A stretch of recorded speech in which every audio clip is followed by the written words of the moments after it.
soluble fiber also, like a lot of it ferments, and that's good. Like the good bacteria like use it. So we could really be using it more to our advantage to like fuel the beneficial bacteria, get that more short chain fatty acid production, get those beneficial ones flourishing so that our pathogenics don't have as much space to do what they need to do. But then same with insolubles, like they're obviously seen as bad because they like act as a diluent and a physical barrier to absorption, but they also are really good for getting your gizzard and proventriculus going. Like the actual functioning grinding, getting more pepsin exposure, good for like digestive flow, like making sure it doesn't flow so fast and that.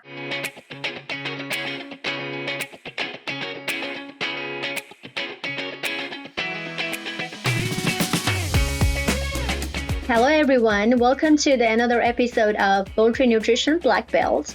Today I'm your host Pratima Adhikari from Mississippi State University. We have a guest today from far on the other side of the globe, Dr. Natalie Morgan. Dr. Morgan is Associate Professor at Curtin University, Perth, Australia. Dr. Morgan, welcome to the program. Thank you very much for having me. It's good to be here. You're very welcome, and we're glad you could join today. I know it's a different time zone over there.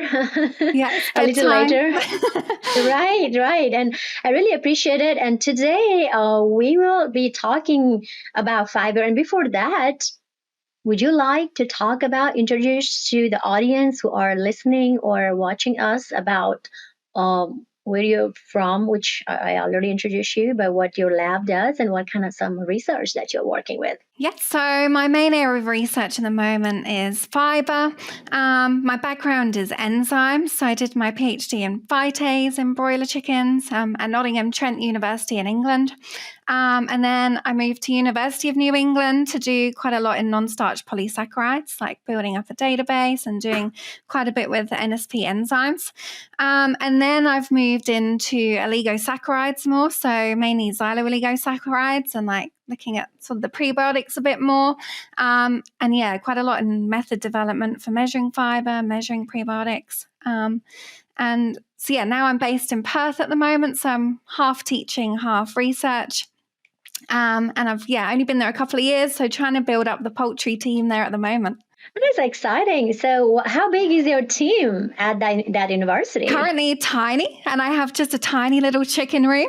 But yeah, I'm doing a bit more on commercial farms, which is pretty exciting because, I've mainly always been in labs. So that's quite nice to, do more on farms and, stealing other people's facilities at other unis as well at the moment while I build up mine.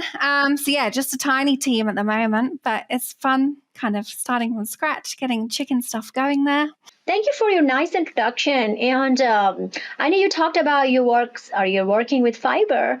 Fiber is often an overlooked component in poultry diet, even though we start talking about these protein, amino acids, and energy, which again, fiber gives some energy too, but it's just really not that pronounced.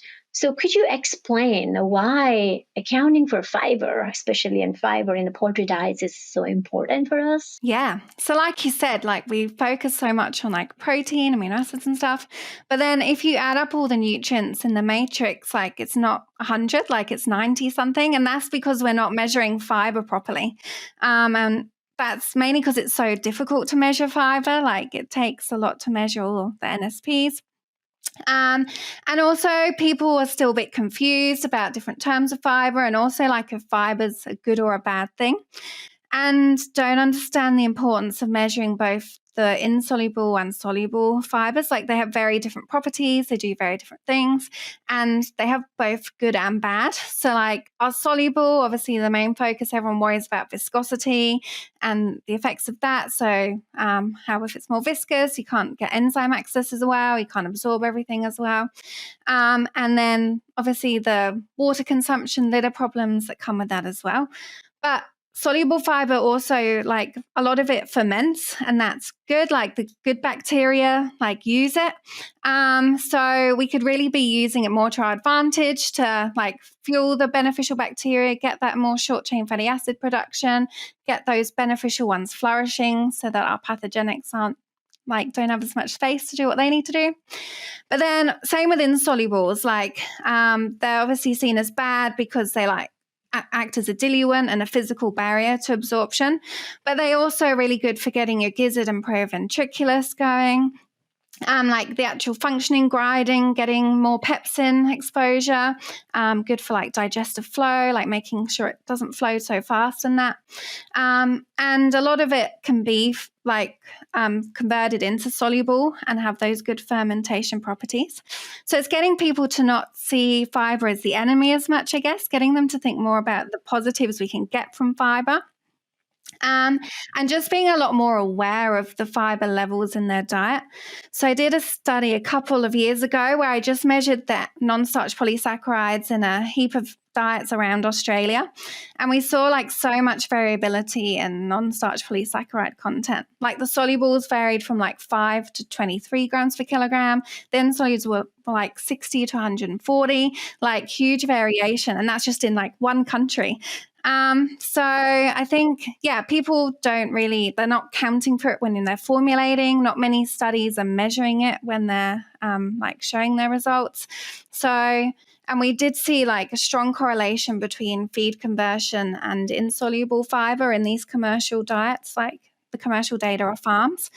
So it's something people really need to be thinking more about. And also, obviously, that dictates how it's going to respond to the enzymes that you're putting in the diet as well. So obviously, Australia and Europe, we use wheat-based diets. So they've got a lot of soluble fiber in them. They also have insoluble that can be solubilized by like xylanase and enzymes. Whereas in American stuff with the corn-based diets, those diets are very low in non-starch polysaccharides, particularly soluble. So you're not getting those benefits from the soluble. And also the NSPs are very complex in the corn-based diet. So it's really hard to get, you get very variable responses from enzymes. So we definitely need to do more looking at, how to develop enzymes to be better in those sort of corn-based diets. And just using like fiber to our advantage a bit more. So we can use fiber to manipulate the microbiota. And same with like using oligosaccharides and stuff, like getting the microbiota, like stimulating those fiber degrading bacteria species that produce those enzymes like cellulase and xylanase that can, make our microbiota a lot better.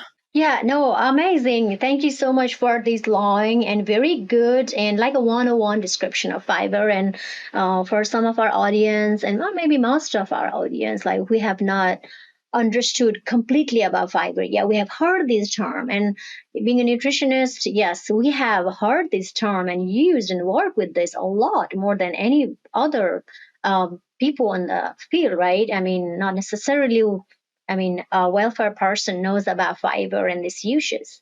And I really like your point, how you talk about microbiota and nutrient utilization, because in research, the recent research that we have seen, in a lot of papers that have been published from different research, and no matter what part of the world, we're trying to understand that effect of fiber at the gut level. Which I think it is more in a technology, more research, and people are understanding, investigating more. And that is a nice thing about fiber.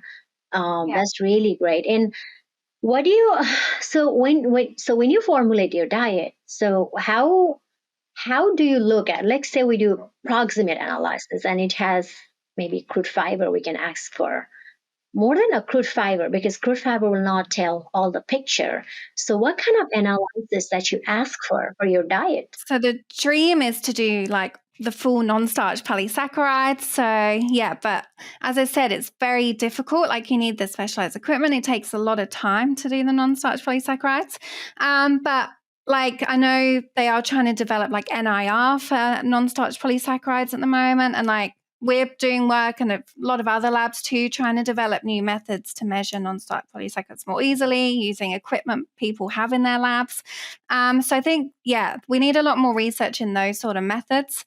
So it can be more accessible for everyone to be able to more accurately measure it.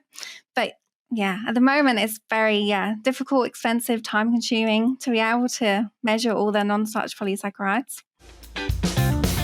Ready for more sustainable poultry production? New data suggests that decreasing bacterial loads in feed using Termin 8 supports enteric health, leading to improved performance. Gut health is more than a gut instinct. Learn more today at www.anatox.com. Yeah, that's a really good point you mentioned. We need to have some technology developed, and it may take few years down the line or maybe sooner, so that everybody can really ask for it and we can really analyze these values and then we can put them in a formulation. That's great. We are kind of almost at the end of the program, and I was just maybe we need to have another a longer version just to talk more about fiber and maybe steam biotics. So, we're not going to talk about it today. To be continued. But yes, I think all of your research look really exciting down in Perth. Thank you for doing this You're very for the welcome. poultry industry. Dr. Morgan, do you have anything else to share on fiber side and what is in the future? What is this looking like for the researcher? Like I said, I think the main thing is getting these methods going that everyone can use, developing new enzymes that target the more complex fibers, particularly in corn and like sorghum-based diets.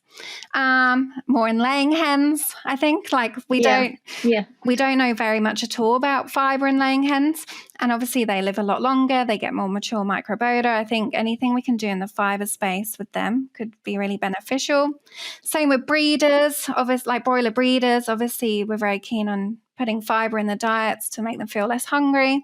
I think there's a lot more research that needs to be done in that, like what structure and like type of fibers is going to be the best. And having a look more, like I said, we want to try and manipulate the microbiota with fiber. So anything we can do to better understand like the metabolites being produced and like which bugs like which fiber is the best, I think could be really beneficial. All right. Thank you so much. And thanks again for joining from a different time zone. Off to bed now. Right. And sharing a lot of information and very good information about fiber. Today we had Dr. Natalie Morgan from Perth University of Curtin.